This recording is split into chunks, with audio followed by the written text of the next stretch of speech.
Hello, my dear students. Today we will discuss the important topics from current affairs from science and technology, and we will be covering the topics from this particular period, that is 22nd of February to 28th of February. So let's see which all topics we will discuss. The topics which will be discussed in today's lecture are acute encephalitis syndrome, the non-alcoholic fatty liver disease, the silver antimony telluride, Kala Namak rice, Guinea Ebola outbreak, H5N8, COVAX initiative, Pasturella multicocida, Sun's old photograph which were digitized recently, bathymetric study of the Indian islands, and in the defense section we have the following topics, that is Helena and Dhruvastra, NAVDAX and IDEX 2021. So let's jump on to the first topic of science and technology, that is the acute encephalitis syndrome. So first thing here to understand is that what is the meaning of this word called syndrome. So syndrome is basically a set of symptoms which are like a particular disease, but we do not know the exact cause is not known. So these symptoms are a group of symptoms and the exact cause of the disease is not known. So therefore the exact cure also is not known. So this is called a symptom, that is a syndrome. Now, if we are able to identify the exact cause of this group of symptoms, then it will be called as a disease, and then we can find an exact cure. So this is the difference between the syndrome and the disease. Syndrome does not have, we are not able to identify the exact cause of the syndrome, and the disease we have a particular cause and we can definitely find a particular cure. So now, after understanding this term, that is the acute encephalitis syndrome. So, what is this acute encephalitis? So, encephalitis means swelling of the brain. Acute encephalitis syndrome is a set of symptoms which is neurological manifestation, and it is characterized by onset of fever and a change in the mental status. It can lead to confusion, disorientation of the people, and ultimately, in the worst case scenario, it can also lead to death. Now, this encephalitis, that is the encephalitis, can be caused by virus, bacteria, fungus, parasite, and other related things such as toxins or chemicals. Now, if we consider this Japanese encephalitis, this is a type of encephalitis. This is a type of encephalitis, and it is caused by the Japanese encephalitis virus. So, this is caused by the virus. And if we see that acute encephalitis syndrome, so it is a syndrome which is a set of disease and the exact cause is not known. ठीक है, तो इस case में recently एक और आपने सुना होगा, चमकी बुखार करके बिहार में बहुत फेमस हुआ था, फेमस क्या, नोटोरियस हुआ था। इसमें बहुत सारे जो बच्चे हैं उनकी डेथ हो गई थी बिकॉज ऑफ दिस चमकी बुखार। ठीक है, तो वो भी एक टाइप का एंसेफ्लाइटिस है। अब ये समझते हैं कि जो एंसेफ्लाइटिस है ये जनरली चिल्ड्रन को अफेक्ट करता है, और उनकी क्योंकि उनकी इम्यूनिटी वगैरह कमज़ोर होती है तो उनकी मोर्टेलिटी रेट हाई होती है। इसका ट्रीटमेंट कैसे कर सकते हैं कि अल्टीमेटली होता क्या है इसमें कि ग्लूकोज लेवल बॉडी में बहुत कम हो जाता है। तो ट्रीटमेंट के लिए अभी तक कोई वैक्सीन नहीं बनी है, बट हो क्या रहा है कि आप ग्लूकोज लेवल दे के पर्टिकुलर टाइम के लिए बॉडी को हील करने का टाइम दे सकते हो। You can just provide glucose levels, hydration वगैरह प्रोवाइड कर सकते हो, सिम्टोमेटिक ट्रीटमेंट आप कर सकते हो, बट अभी तक इसकी कोई वैक्सीन नहीं बनी है। ठीक है, इसके अलावा गवर्नमेंट ने क्या क्या स्टेप्स लिए हैं इसको डील करने के लिए। तो there is a national programme for prevention and control of Japanese encephalitis and acute encephalitis syndrome, और उसमें सबसे इंपॉर्टेंट है कि वैक्सीनेशन हम लोग दे रहे हैं जापानीज एंसेफ्लाइटिस की, क्योंकि जापानीज एंसेफ्लाइटिस वायरस से होता है। ठीक है, तो ये इसका पर्टिकुलर कॉज हमको पता है, तो इसके लिए हम वैक्सीन दे सकते हैं, और ये जापानीज एंसेफ्लाइटिस वैक्सीन जो है वो यूनिवर्सल इम्यूनेशन प्रोग्राम में भी इंक्लूडेड है। बाकी और एंसेफ्लाइटिस को ट्रीट करने के लिए आप प्रिवेंटिव केयर कर सकते हो कि आप सैनिटाइजेशन वगैरह रखो, ड्रिंकिंग वाटर को सेफ रखो। ठीक है, और केस टू केस मैनेज कर सकते हैं। बेसिकली किसी को अगर हो गया ये एंसेफ्लाइटिस तो you can take symptomatic treatment. अब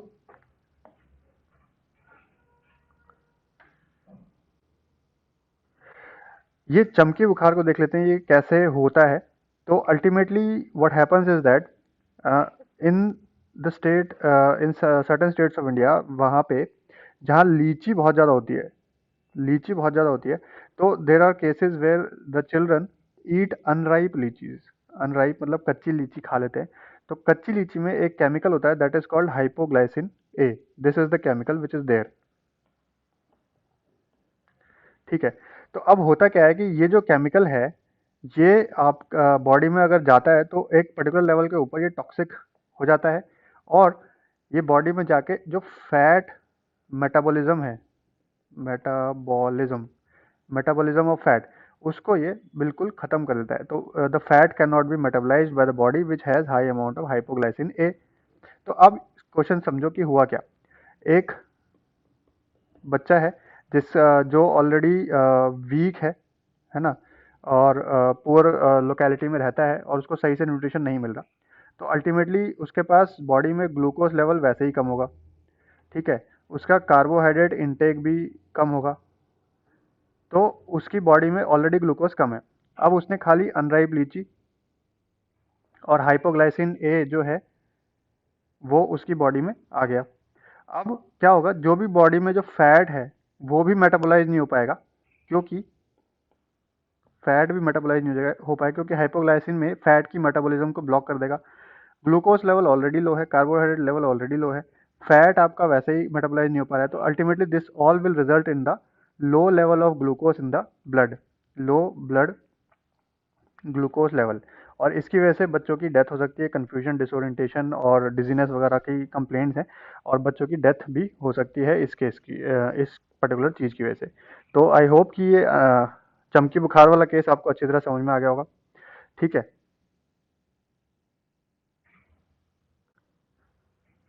अब हम लोग चलते हैं नेक्स्ट टॉपिक पे, यूनिवर्सल इम्यूनाइजेशन प्रोग्राम। तो अब क्योंकि ये जापानीज इंसेफ्लाइटिस की वैक्सीनेशन यूनिवर्सल इम्यूनाइजेशन प्रोग्राम में इंक्लूडेड है, तो आपको ये पता होना चाहिए कि कौन कौन सी अदर डिजीजेज जो है यूनिवर्सल इम्यूनाइजेशन प्रोग्राम में इंक्लूडेड है। तो ये सारी 12 डिजीजेज इंक्लूडेड है। इसमें से कुछ बैक्टीरियल हैं, जिसमें मैंने ऑलरेडी लिखा हुआ है कि ये बैक्टीरियल डिजीज है। ठीक है। और कुछ आपके जो है वायरल डिजीजेज हैं, जैसे कि polio, measles, rubella, hepatitis B. और कुछ डिजीजेज बैक्टीरिया, वायरस और पैरासाइट किसी से भी हो सकती हैं, जैसे कि डायरिया और निमोनिया। ठीक। तो ये आपको पता होना चाहिए, ये 12 diseases are mentioned in the universal immunisation programme. Next हम लोग चलते हैं हमारे अगले टॉपिक पे, जो है non alcoholic fatty liver disease. तो ये non alcoholic fatty liver disease क्या है? ये बेसिकली लीवर में फैट टिश्यूज के जमा होने की वजह से जो डिजीज होती है उसको हम लोग बोलते हैं। तो फैटी लीवर का मतलब क्या है कि लीवर में फैट टिश्यूज ज़्यादा हो गए हैं। जैसे कि ये देखो, ये नॉर्मल लीवर है, तो इसकी सेल्स ऐसे दिखाई देंगी, और ये फैटी लीवर डिजीज है, इसकी देखो यहाँ पे इतनी सारी सेल्स में फैट इकट्ठा हो गया। अब इसको नॉन अल्कोहलिक क्यों बोलते हैं? नॉन अल्कोहलिक इसलिए बोलते हैं क्योंकि ये डिजीज ऐसे लोगों में देखी जाती है जो कि हैवी अल्कोहल कंजम्पशन नहीं करते हैं। ठीक है। तो it is an abnormal accumulation of fat in the liver in the absence of secondary cause of fatty liver such as harmful alcohol use. तो मतलब जो ज़्यादा अल्कोहल नहीं पीते उनके भी लिवर में फैट इकट्ठा हो जाता है। तो अब ये non alcoholic fatty liver disease news में क्यों है? क्योंकि recently ministry of health and family welfare ने एक ऑपरेशनल गाइडलाइंस रिलीज की है for the integration of this non alcoholic fatty liver disease with national programme for prevention and control of cancer, diabetes, cardiovascular diseases and stroke. तो अब इसमें ये non alcoholic fatty liver disease जो है include हो जाएगा। तो ये नेशनल प्रोग्राम इंपॉर्टेंट हो गया है इस पर्सपेक्टिव से, और ये non alcoholic fatty liver disease important हो गई है। तो अब सारा केस ये है कि non alcoholic fatty liver disease इतनी प्रॉब्लमेटिक क्यों है? अगर लिवर में फैट की परसेंटेज बढ़ जाती है तो लिवर अपना फंक्शन सही से नहीं कर सकता। और जैसे कि आपने बायोलॉजी में पढ़ा होगा कि जो लिवर है उसके मल्टीपल फंक्शंस होते हैं, जैसे कि बाइल जूस रिलीज करना, that helps in the digestion of fats. ठीक है। और लिवर स्टोर भी करता है विटामिन और मिनरल्स को, विटामिन, मिनरल्स एक्सेट्रा का स्टोर हाउस भी होता है लिवर, जैसे कि iron is stored in the liver. तो अगर लिवर सही से काम नहीं करेगा तो बॉडी के बहुत सारे फंक्शंस जो हैं वो सही से नहीं हो पाएंगे। तो यही रीज़न है कि non alcoholic fatty liver disease जिसको हो जाती है उसके बहुत सारे बॉडी में और प्रॉब्लम्स शुरू हो जाती हैं, जैसे कि मोटापा, ओबेसिटी, या फिर डायबिटीज उसमें हो जाती है, तो this can be a precursor to other diseases, and other diseases can also lead to non alcoholic fatty liver disease. Worst के सिनेरियो में क्या होगा, ये non alcoholic fatty liver disease से ये नॉन अल्कोहलिक स्टेटोहेपेटाइटिस बन सकता है। हेपेटाइटिस का मतलब कि severe case of liver damage. फिर अल्टीमेट केस होता है कैरोसिस। कैरोसिस मतलब the worst case of liver damage, जैसे कि ये, तो उसमें लिवर सेल्स जो हैं कंप्लीटली हार्ड हो जाती हैं, hardened, and they are unable to perform any function.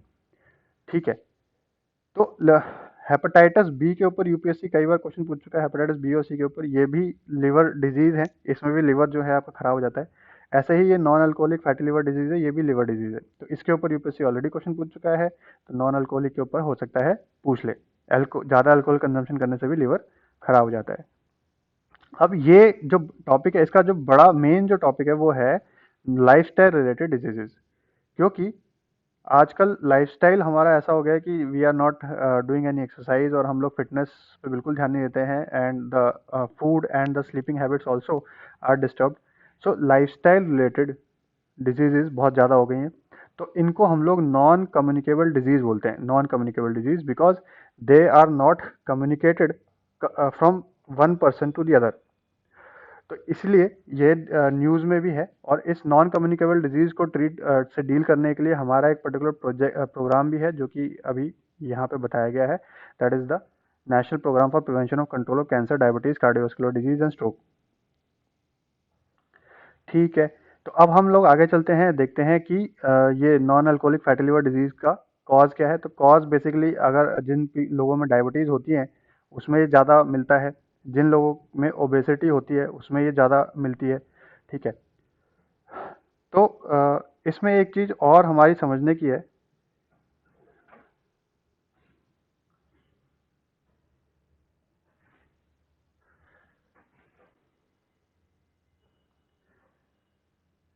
देखो, there are two types of diabetes in the world, type 1 और टाइप 2। दो टाइप की डायबिटीज़ होती हैं। टाइप 2 में क्या होता है कि the pancreas produce insulin, but that insulin is not used by the cells. So basically the cells are not able to use that insulin which is produced by the pancreas. अब type 1 में क्या होता है, type 1 में there is insufficient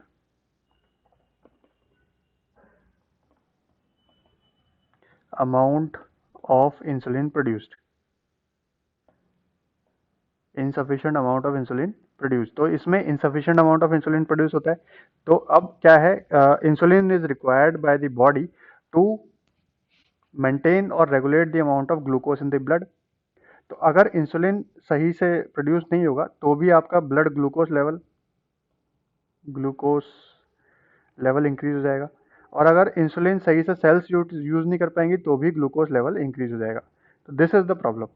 अब type 2 जो disease है, type 2 type of diabetes, it is generally related to lifestyle related disease. Lifestyle, जिसका लाइफस्टाइल खराब होता है, जो ओबेसिटी जिसको ज़्यादा होती है, या फिर जिसकी और प्रॉब्लम्स होती है जैसे कार्डियोवास्कुलर डिजीजेस, उसको ये टाइप 2 डायबिटीज़ देखने को मिलती है। And type 1 diabetes is generally related with auto immune disease. Auto immune disease, इसका मतलब क्या है कि आपका इम्यून सिस्टम ही आपकी सेल्स को अटैक करता है, जिसकी वजह से आप जो इंसुलिन है उसकी प्रोडक्शन नहीं हो पाती। तो here your immune system itself attacks the cells which produce the insulin, and इसकी वजह से इनसफिशिएंट इंसुलिन प्रोडक्शन होती है बॉडी में। और type 2 diabetes lifestyle related disease है, उसमें your cells are not able to use the insulin properly. ठीक है, तो अब क्या है कि टाइप 1 में तो आप इंसुलिन इंजेक्शन ले सकते हो to compensate the low amount of insulin production. ठीक है, लेकिन टाइप 2 ज़्यादा डेंजरस होती है, क्योंकि इसमें इंसुलिन इंजेक्शन भी काम नहीं करेगा, क्योंकि ultimately insulin is produced but your cells are not able to use it. तो this is more dangerous, and you have to change your lifestyle only in order to reverse this disease. आपको अपना fat loss करना पड़ेगा, आपका weight loss करना पड़ेगा, तभी ये थोड़ी सी कंट्रोल में आएगी, अदरवाइज दिस इज डेंजरस। ठीक है, हाई ग्लूकोज लेवल और can lead to a lot of other problems and organ failures in the body. तो अब चलते हैं आगे, देखते हैं नेक्स्ट टॉपिक क्या है।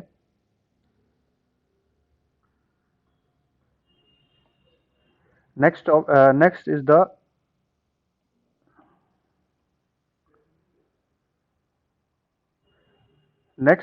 the national programme for prevention and control of cancer, diabetes, cardiovascular disease and stroke. तो ये बेसिकली नेशनल प्रोग्राम है जो कि नॉन कम्युनिकेबल डिजीज को कंट्रोल और मॉनिटर करने के लिए बनाया गया है। इसका ये नेशनल हेल्थ मिशन के अंडर है। इसका फोकस क्या है? The focus is the prevention of this non communicable diseases by making the people aware about the behavioural changes which are needed to prevent these diseases, early diagnosis of this diseases and treatment and follow up of such diseases. ठीक है, तो इसका idea पूरा है कि इन non communicable disease को prevent किया जाए फर्स्ट ऑफ ऑल, और जिनके पास हो गई है उनको ट्रीट किया जाए और मॉनिटर किया जाए। ऑब्जेक्टिव्स क्या है? ऑब्जेक्टिव्स है health promotion through behaviour change. और अचीवमेंट क्या क्या कर लिया इसने अभी 2016 मार्च 2016 तक, और सारे 36 स्टेट्स और यूनियन टेरिटरीज में ये चल रहा है, प्रोग्राम इम्प्लीमेंट हो चुका है। ठीक है, नेक्स्ट हमारा टॉपिक है सिल्वर एंटीमनी टेलोराइड। ये क्या है? Recently scientist of Jawaharlal Nehru centre for advanced scientific research, उन्होंने ये डेवलप किया है lead free material called silver antimony telluride, जो कि थर्मो इलेक्ट्रिक प्रॉपर्टीज शो करता है। ठीक है, तो अब ये पता होना चाहिए थर्मो इलेक्ट्रिक प्रॉपर्टीज क्या होती हैं।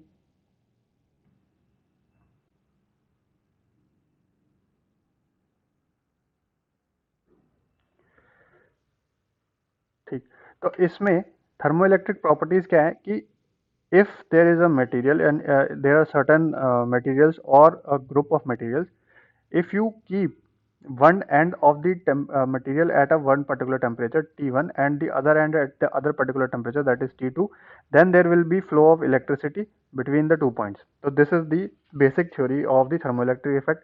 That is the difference in temperature can result in the difference in the voltage, difference in potential. तो this can lead to the flow of electricity. तो थर्मो इलेक्ट्रिक इफेक्ट पहले से भी हमारे पास था, बहुत सारे मटेरियल थे हमारे पास थर्मो इलेक्ट्रिक इफेक्ट के, बट उसमें सब जगह लेड यूज हुआ करता था, and lead is not that good for the environment, therefore एक प्रॉब्लम थी। तो अभी रिसेंटली साइंटिस्ट ने लेड फ्री मटेरियल ढूंढा है जो कि थर्मो इलेक्ट्रिक इफेक्ट दिखाता है। उन्होंने लेड की जगह पे कैडमियम यूज किया है। तो थर्मो इलेक्ट्रिक इफेक्ट का बहुत इंपॉर्टेंट यूज कहाँ पे है कि कहीं भी अगर रेजिडुअल हीट निकल रही है, रेजिडुअल हीट, तो उसको हम लोग कन्वर्ट कर सकते हैं इलेक्ट्रिसिटी में, and this electricity can be used for certain useful purposes. जैसे कि रेजिडुअल हीट आपकी लैपटॉप की बैटरी से निकल रही है, मान लीजिए लैपटॉप आप यूज़ कर रहे हैं तो उसकी जो लैपटॉप से हीट निकल रही है उससे आप फ़ोन चार्ज कर सकते हैं। या फिर कोई बड़ी बड़ी इंडस्ट्रीज़ हैं जहाँ पे हीट निकल रही है, वेस्ट हीट निकल रही है, तो उससे आप इलेक्ट्रिसिटी जनरेट करके कुछ और चीज़ यूज़ कर सकते हैं।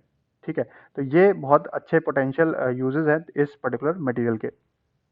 सिल्वर एंटीमनी टेलोराइड के बारे में कुछ इंपॉर्टेंट इन्फॉर्मेशन कि ये क्रिस्टलाइन सॉलिड है, और ये गुड कंडक्टर ऑफ इलेक्ट्रिसिटी होता है but bad conductor of heat है। तो दिस इज वेरी इंपॉर्टेंट। अब ये क्यों चाहिए? क्योंकि अगर आपने एक मटेरियल को दो अलग अलग टेम्परेचर पर रख दिया T1 और T2, ठीक है, और अगर ये गुड कंडक्टर ऑफ हीट भी हुआ, तो होगा क्या कि ये टेम्परेचर डिफरेंस कभी भी मेंटेन नहीं हो पाएगा। जो भी हीट यहाँ पे है वो सारी की सारी यहाँ फ्लो हो जाएगी, ultimately there will be no temperature difference. ठीक है, तो for thermoelectric effect we need a material which is good conductor of electricity so that electricity can pass easily, but it should be bad conductor of heat so that heat should not pass, so that a temperature difference can be maintained at across the material. ठीक है, temperature difference हमको चाहिए तभी तो electricity produce होगी, और अगर heat का अच्छा कंडक्टर होगा तो टेम्परेचर डिफरेंस मेंटेन होगा ही नहीं, क्योंकि सारी हीट यहाँ से यहाँ फ्लो कर जाएगी। ठीक है, तो we need a material which is good conductor of electricity but bad conductor of heat. तो ये मटेरियल ऐसी प्रॉपर्टी शो करता है। और इसके पास फ्री इलेक्ट्रॉन्स है तो ये गुड कंडक्टर ऑफ इलेक्ट्रिसिटी है, और हीट के लिए ये बैड कंडक्टर है क्योंकि जो इसकी लैटिस है, that is the arrangement of the crystals inside the material, ये बहुत ही ज़्यादा स्टिफ है और ये इजिली मूव नहीं करते हैं, वाइब्रेट नहीं करते हैं, तो हीट आराम से ट्रांसफर नहीं होती है। ठीक है, अभी प्रॉब्लम क्या है कि इसकी एफिशिएंसी बहुत कम है, तो धीरे धीरे with research and development we can increase the efficiency. फिर नेक्स्ट टॉपिक हमारा है काला नमक राइस। तो ये एक स्पेशल टाइप ऑफ राइस है which was traditionally grown using no fertilisers, herbicides और pesticide, and it is suitable for organic cultivation. It's ये ऊसर सॉइल में भी उग जाता है। ऊसर सॉइल ऐसी सॉइल होती है जिसमें हाई सॉल्ट कंटेंट और हाई पीएच कंटेंट होता है। ठीक है, it is also resistant to rice diseases जैसे कि पेनिकल ब्लास्ट, स्टेम रॉट और ब्राउन स्पॉट, ठीक है। And it is drought tolerant also, and it is normally grown under rain fed conditions, ठीक। तो ये बेसिकली काला नमक राई की एक स्पेशल टाइप ऑफ राइस है ना, जो कि ट्रेडिशनली उगाया जाता था, बट धीरे धीरे इस ये पॉपुलर कम होता गया क्योंकि the other kind of rice were more popular. Now some people in the UP have made it popular again by doing research on this particular rice। तो इसको बुद्धा का महाप्रसाद भी बोला जाता है। क्यों? क्योंकि इसको जो बुद्धिस्ट लोग हैं उनको दान में दिया जाता था। In order to promote the production of the Kala Namak rice, the UP government has declared it as one district one product of Siddharth Nagar. तो सिद्धार्थ नगर के लिए ये one district one product declare कर दिया गया है। सेंट्रल गवर्नमेंट ने भी इसको डिक्लेयर कर दिया है one district one product of बस्ती, गोरखपुर, महाराजगंज और संत कबीर नगर, ठीक है। तो बुद्धा राइस को बोला जाता था क्योंकि इसको ऑफरिंग की तरह दिया जाता था टू बुद्धिस्ट मॉन्क्स, ठीक। तो इसलिए ये फेमस है। और ये कहा जाता है कि इस राइस में जिंक और दूसरे मिनरल्स ज़्यादा क्वांटिटी में होते हैं as compare to the other variety of rice, so it is also nutritionally superior than other rice. और बाकी बेनिफिट्स तो आपने देख लिए हैं कि जैसे ऊसर में भी उग सकता है, फर्टिलाइजर भी नहीं चाहिए, ऑर्गेनिक फार्म ऑर्गेनिक कल्टिवेशन हो सकती है और ड्रॉट टॉलरेंट भी है। Generally it is grown in the Terai belt of Uttar Pradesh, ठीक। फिर नेक्स्ट हमारा टॉपिक है गिनी इबोला आउटब्रेक। तो recently ministry of health of Guinea ने इन्फॉर्म किया है WHO को कि इबोला वायरस डिजीज़ जो है वो वहाँ पे आ रही है, ठीक है। इसमें डायरिया, वॉमिटिंग वगैरह होती है। तो इसमें वर्ल्ड फूड प्रोग्राम जो है वो क्रूशल लॉजिस्टिक सपोर्ट प्रोवाइड कर रहा है। अब इसमें इंपॉर्टेंट क्या है कि इबोला वायरस डिजीज़ के बारे में पता होना चाहिए। तो earlier it was also called as Ebola haemorrhagic fever, क्योंकि इसमें जो है बहुत हाई फीवर होता था और आपका ब्लीडिंग होती थी ब्रेन में।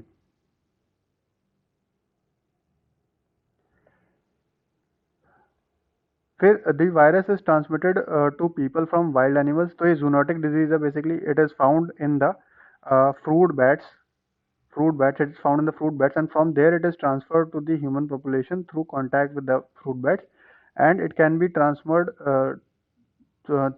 from human to human also, ठीक है। तो इसका सिम्टम्स है फटीग, ये muscle pain, headache etcetera, sore throat, vomiting, diarrhoea. तो basically this is a very dangerous disease.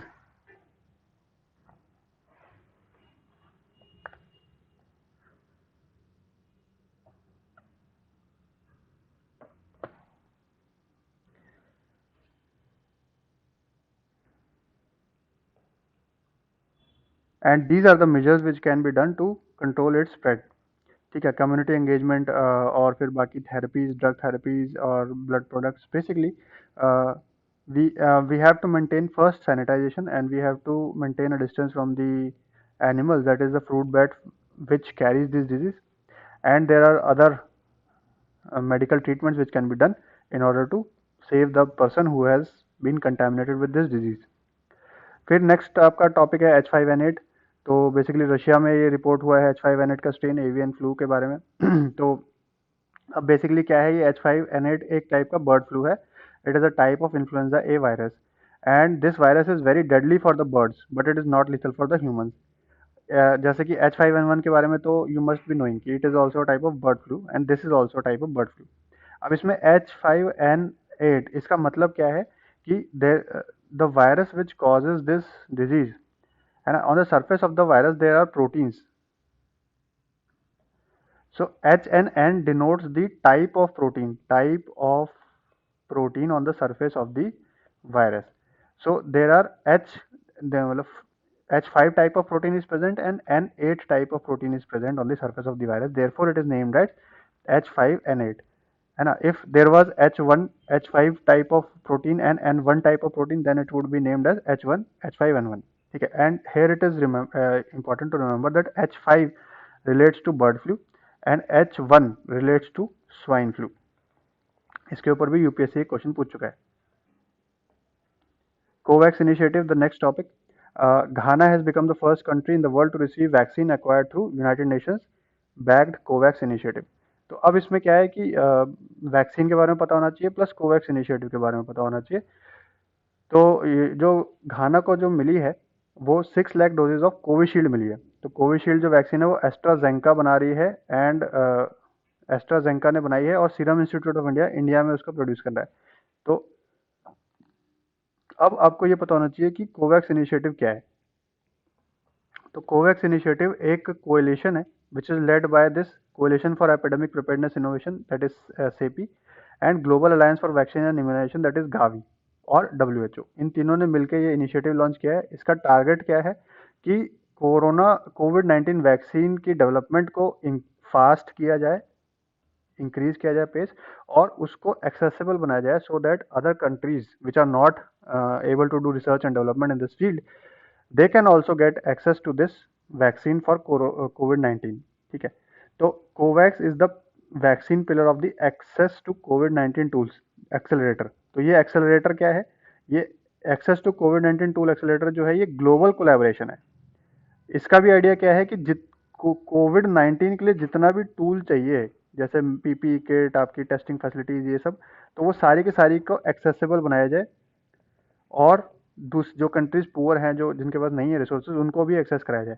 तो ये एक्सेलेटर प्रोग्राम है और उसका पार्ट जो है वो कोवैक्स है। कोवैक्स उसका वैक्सीन वाला पार्ट देखता है। ठीक है, तो इसके बारे में वैक्सीन सिग्निफिकेंस क्या है कि भाई ऑब्वियसली वैक्सीन मिल जाएगी तो लॉस ऑफ लाइफ कम होगा। ठीक है, तो अब देखते हैं हमारा ये these are the committed participants, interested countries and subsidise access. ठीक है, अब ये इंपॉर्टेंट है, this is the important slide. There are two types of vaccine which is now given in India. That is, first is the Covaxin and the second is the Covishield. तो कोवैक्सीन तो एक inactivated vaccine है। Basically it is using an inactivated form of the कोविड-19 virus which has been weakened so that it is not able to cause any disease. ठीक है, इसको समझते क्या है। तो कोवैक्सीन, ठीक है, तो it is using a weak form of weak और inactivated virus.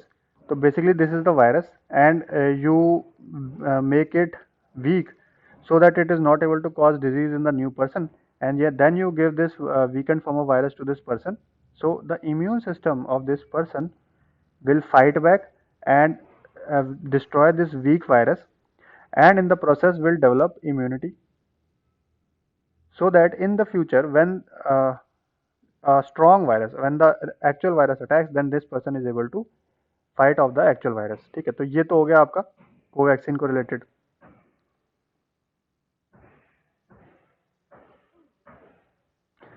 और जो आपकी कोविशील्ड है वो आपकी एक रेप्लिकेशन एडिनो वायरस वैक्सीन है। This is basically adeno virus vaccine, and adeno virus is a virus which is found in the chimpanzee. It is not harmful for humans, but it is dangerous for chimpanzee. So now we are using this adenovirus to carry the genetic material of COVID into the patient so that the patient is able to develop the immunity against COVID also। ठीक है, तो ये समझते हैं ये क्या है। ठीक है, now suppose this is an adenovirus, it is not harmful for humans. Now what we do is that we introduce the genetic material of the COVID-19 virus into this adenovirus. So adenovirus will now have the genetic material of the COVID-19 virus also. Now we give this adenovirus to the patient. We give this adenovirus to the patient, and because this adenovirus is not harmful, so the patient will not get the coronavirus disease. Also, the patient will not fall ill. But because the adenovirus has the genetic material of the COVID-19 vaccine, then the patient will also develop immunity against COVID-19 also, because the genetic material is being inserted into the patient। ठीक है, तो ये तो हो गया आपका दोनों type की वैक्सीन इंडिया में जो है उसके बारे में। Now Serum Institute of India के बारे में कुछ इन्फॉर्मेशन है कि it is the number 1 biotechnological company manufacturing highly specialised life saving biological equipments, world largest vaccine manufacturer by number of doses. ठीक है, तो ये कुछ इन्फॉर्मेशन है, you can just go through it. This is information related to the Serum Institute of India. ठीक है, फिर next question, next जो टॉपिक है हमारा, 7 elephants in Karlapat wild life sanctuary have died of a haemorrhagic disease caused by this bacteria that is pasteurella multocida. ठीक है, तो ये वैक्सीन के जो बेसिकली ये बैक्टीरिया न्यूज़ में है, तो इसमें एक क्या पूछ सकता है, इसमें सिर्फ आपसे एमसीक्यू पूछ सकता है किसके बारे में। एक तो ये वाइल्ड लाइफ सेंचुरी कहाँ है, तो this is a homework for you, you go and find out where this wild life sanctuary है ना is located, actually it is located in Orissa. तो अब उसमें देख लो कि इसकी लोकेशन कहाँ पे एग्जैक्टली उड़ीसा में आप। और इस बैक्टीरिया के बारे में पूछ सकता है कि this bacteria was seen in news related to what. तो बस इतना ही, इससे ज़्यादा आपको कुछ भी जानने की जरूरत नहीं है इस पर्टिकुलर न्यूज़ में। कुछ एडिशनल इन्फॉर्मेशन है कि ग्राम नेगेटिव बैक्टीरिया है ये। तो ग्राम नेगेटिव बैक्टीरिया क्या होता है, वो बैक्टीरिया जो कि वॉयलेट स्ट्रेन नहीं लाते हैं इन द ग्राम टेस्टिंग। ठीक है, एक ग्राम स्टेनिंग मेथड होता है जिसमें हम बैक्टीरिया को टेस्ट करते हैं। There are some bacteria which is gram negative and some are gram positive, तो there are two types of bacteria है ना। For the this is only this information you have to understand that gram negative bacteria are that do not retain the crystal violet stain used in the gram staining method of bacterial differentiation। ठीक है, बाकी there are important there are some factual information you can just go through this। Now coming to the next topic, that is the sun's old photographs which were digitized recently।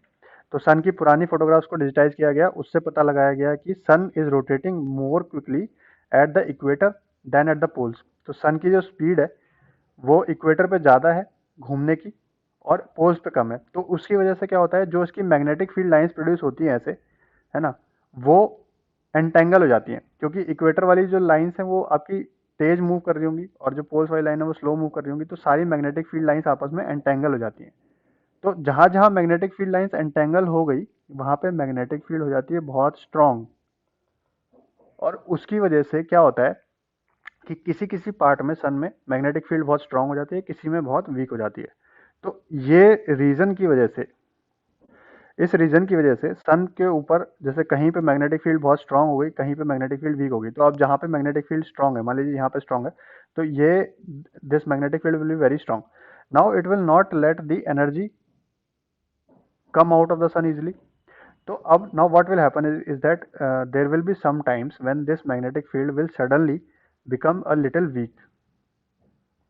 ठीक है, week हो जाएगी, and when the magnetic field it becomes little weak, then all this energy which is trapped inside the sun, it will just explode and come out immediately because the magnetic field which has restricted the energy has become a little weak। So this will come out with a big explosion, and this is what causes solar flares and coronal mass ejection। coronal mass ejection है ना, this is what causes the solar flares and the coronal mass ejection। So these are this is basically the emission of a lot of energy and charged particles from the sun, and if suppose this ejection is directed towards the earth, then this can be harmful for the earth's environment also। ठीक है, तो ये जो study है जो digitise किया है हमने सन की फोटोग्राफ्स को, उससे हमें काफ़ी सारी चीज़ पता चलेंगी कि what we can study how the sun spots are formed, how the solar mass ejection, coronal mass ejection happens, how solar flares occurs. ठीक है, and we can also try to predict the solar cycles. हम solar cycles को predict कर सकते हैं। Solar cycle क्या होती है, एक 11 साल की साइकिल होती है, 11 ईयर्स की, जिसमें कभी कभी सन स्पॉट्स बहुत इंक्रीज हो जाते हैं, कभी कभी सनस्पॉट्स बहुत डिक्रीज हो जाते हैं। तो this is a cycle which has been found during 11 years. तो कभी कभी सनस्पॉट्स बहुत हाई पे चले जाते हैं, कभी कभी सनस्पॉट्स बहुत लो पे चले जाते हैं।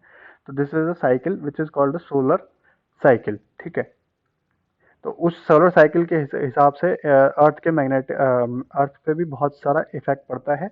And suppose that there are suppose there is during one phase of the cycle there are lot of solar storms। तो सोलर स्टॉर्म ज़्यादा होंगे तो जो हमारी सैटेलाइट्स हैं स्पेस में वो डैमेज हो सकती हैं, और जो हमारे मैग्नेटिक फील्ड जो है, द अर्थ की मैग्नेटिक फील्ड जो हमें सोलर चार्ज पार्टिकल से प्रोटेक्ट करती है, वहाँ पे हमें बहुत सारे ये नॉर्दर्न लाइट्स देखने को मिल सकती हैं। ठीक है, if the emission of the solar particles is very strong, then these charged particles can also reach the earth and damage the electrical equipments on the earth, the electricity supply system, the grid, and they can even damage the humans also if they are very strong, and if they are able to pass the magnetic layer of the magnetic barrier of the earth. ठीक है, तो अब ये discovery किसने करी थी? इन तीनों institutes ने मिलके, ठीक है, तो इसके बारे में कुछ पता होना चाहिए बेसिकली। तो बस इसमें इतना ही पता होना चाहिए आपको। फिर bathymetric study of the Indian islands हो रही है, तो Indian National Centre for Ocean Information services, INCOIS, this is important institution from the perspective of disaster management. ठीक है, तो ये बैथीमेट्रिक स्टडी करेगा। बैथीमेट्रिक स्टडी क्या होती है कि it will study the bed rock, that is the floor of the ocean. Ocean के फ्लोर को स्टडी करेगा कि कहाँ पे हिल्स हैं, कहाँ पे आपका ट्रेंचेस हैं, कहाँ पे आपका वोल्केनोज हैं, कहाँ पे आपकी गॉइड्स हैं, तो ये सारी चीज़ों को स्टडी करेगा और ओशन की सरफेस को मैप करेगा। ठीक है, तो अब ये करने की ज़रूरत क्या है हमें? what is the need of this? The need is that if we understand what is the ocean surface, what it looks like, then we can predict a lot of things. For example, if suppose there the ocean surface is something like this, and this is the ocean floor, and the ocean surface is something like this, there is a huge hill, and then there is this is the land, and up till this time there is the water, ocean is up to here, and if the surface is like this, there is a huge hill in between. तो अब क्या होगा, अगर मान लो tsunami वगैरह आएंगी, tsunami, तो उनका बिहेवियर इस जगह पर डिफरेंट होगा, because there is a huge hill और upliftment in the floor of the ocean. तो when the tsunami waves comes, they will strike with this hills and their behaviour will be different when they arrive at the land. ठीक है, तो अगर हम ocean floor को study कर लेंगे अच्छे से, तो we can predict a lot of behaviors of the tsunamis and high tides also, and we can also take precautionary measures in certain disasters। ठीक है, तो इसलिए हमको ये स्टडी करना है और हमको जानना है। ठीक है, उसके बाद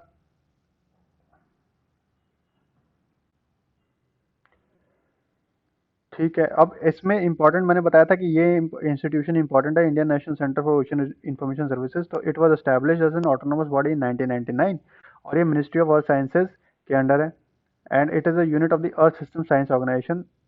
ठीक है, तो इसका काम क्या है कि ये ओशन रिलेटेड इंफॉर्मेशन प्रोवाइड करता है, एडवाइजरी प्रोवाइड करता है सोसाइटी को, इंडस्ट्री को, गवर्नमेंट को। बेसिकली जो भी इसकी एडवाइजरी सुनना चाहे, सबको ये एडवाइजरी प्रोवाइड करता है, ओशन रिलेटेड एडवाइजरीज और इंफॉर्मेशन प्रोवाइड करता है। तो जो इंडियन ओशन है आपका, उसके चारों तरफ जितने भी कंट्रीज हैं, इंडियन ओशन रिम कंट्रीज, वो सारी की सारी इसकी एडवाइजरी से बेनिफिट करती हैं। ठीक है, तो ये इसमें इंपॉर्टेंट इन्फॉर्मेशन थी इनक्वाइज के बारे में। तो इंपॉर्टेंट बॉडी है विच इज़ न्यूज़, तो इसके बारे में आपको थोड़ा आइडिया होना चाहिए। ठीक है,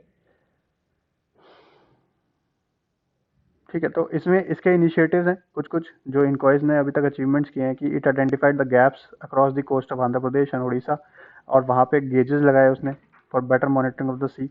it also mining data record किया फ्लक्स बॉय का। ठीक है, तो इसमें बहुत सारे इसके इनिशिएटिव्स रखे हैं, you can just read through them. और एक और इंस्टीट्यूशन न्यूज़ में था, that is National Remote Sensing centre.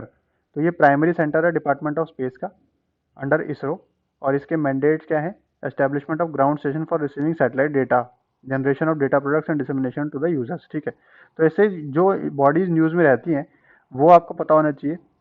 और उसके रिसेंट इनिशिएटिव्स, तो रिसेंट इनिशिएटिव तो ठीक है, लेकिन अगर एमसीक्यू में पूछेगा तो बॉडीज़ के बारे में पूछ सकता है कि ये कौन सी मिनिस्ट्री के अंडर है, ये क्या करती हैं वर्क, है ना, या फिर कोई और एफएक्यू उन बॉडी के रिलेटेड।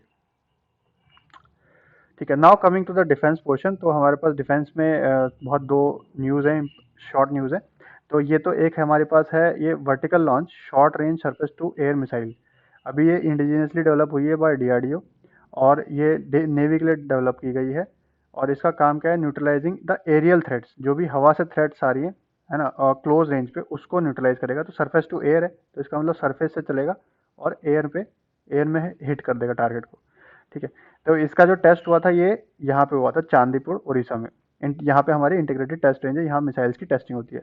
अब चांदीपुर से एक क्वेश्चन यूपीएससी पूछ चुका है ऑलरेडी कि this was a question once once asked in the UPSC prelims, है ना। अगर आप कहीं सी शोर पे खड़े हो तो सी वाटर जो है रिसीड कर जाएगा बहुत ज़्यादा और फ्यू किलोमीटर्स तक पीछे चला जाएगा, ठीक है। और ट्वाइस अ डे होगा ऐसा, और आप सी फ्लोर पे एक्चुअली वॉक कर जाओगे जब वाटर पीछे जा सकता है। तो आप, यूपीएससी ने क्वेश्चन पूछा कि ये कहाँ पे हो आप, तो इसका आंसर है चांदीपुर। तो देखो अब चांदीपुर जो है हमारी इंटीग्रेटेड टेस्ट रेंज है, बट इससे क्वेश्चन क्या पूछा कि सी वाटर कितना रिसीड कर जाता है उस एरिया में। तो इसलिए जो प्लेसेस इन न्यूज़ आ रही है वो भी इंपॉर्टेंट हो जाती हैं, उससे कोई ना कोई क्वेश्चन यूपीएससी पूछ सकता है। Last topic of the day is the Helina and Dhruvastra. तो ये हेलिना क्या है, हेलीकॉप्टर लॉन्च्ड नाग। तो ये नाग हेलीकॉप्टर लॉन्च नाग है। नाग क्या है, anti tank missile, anti tank, ये एंटी टैंक है, टैंक को तोड़ने के लिए यूज़ की जाती है। और हेलिना क्या है, हेलीकॉप्टर से लॉन्च होने वाली नाग। और ध्रुवास्त्र क्या है, ये इंडियन एयरफोर्स के लिए बनाई गई है, it is a version of the Helina, ठीक है। ये सारी की सारी एंटी टैंक मिसाइल है, जो बड़े बड़े हैवी टैंक्स होते हैं उनको डिस्ट्रॉय करने के लिए यूज़ की जाती है, और इसको डीआरडीओ ने इंडिजिनियसली डेवलप किया है, ठीक है। बाकी इसके बारे में इंफॉर्मेशन है कि this is important, it can engage targets both direct hit and can top as well as top attack mode, ठीक है। तो you can just go through them. And the last topic is NAVDEX and IDEX, ठीक है। तो ये recently क्या हुआ कि इंडिया का जो नेवल शिप था प्रलय, वो अबू धाबी गया, किस में पार्टिसिपेट करने के लिए, नेवडेक्स में और आईडेक्स में। अब नेवडेक्स और आईडेक्स क्या है ये पता होना चाहिए आपको बस। तो नेवडेक्स क्या है, नेवल डिफेंस एग्जीबिशन। ये एक एग्जीबिशन है जहाँ पे कंपनीज, मैरीटाइम सिक्योरिटी कंपनीज अपनी टेक्नोलॉजीज को डिस्प्ले करती हैं, ताकि बायर्स जो हैं, इंटरेस्टेड बायर्स, वो उनकी टेक्नोलॉजी को बाय कर सकें। ये ऑटो एक्सपो टाइप है, but it is an auto expo of the naval defence equipments. IDEX क्या है, ये इंटरनेशनल डिफेंस एग्जीबिशन है, it is the only defence exhibition, and ये मिडल ईस्ट और नॉर्थ एशिया, मीना मतलब middle east and north Africa, ठीक है, वहाँ की लेटेस्ट टेक्नोलॉजी को डेमोन्स्ट्रेट करने के लिए ये इंटरनेशनल डिफेंस एग्जीबिशन है, ताकि वहाँ की जो डिफेंस टेक्नोलॉजीज हैं वो डिस्प्ले हो सकें, ताकि बायर्स उसको interested buyers can buy them, ठीक है। तो ये आईएनएस प्रलय के बारे में कुछ इन्फॉर्मेशन है कि ये प्रबल क्लास मिसाइल वेसल है, ठीक है। बस इतना ही पता होना चाहिए, इसके ज़्यादा कुछ नहीं। तो विद दिस, है ना, ये कुछ इन्फॉर्मेशन है, you can just go through it. If you want to read this PDF in detail, you can just go to our website and download the PDF. With this, we conclude the discussion for the science and technology and defense portion. I hope you have learned a lot of things, and keep watching and viewing this channel for such informative videos in the future. Thank you.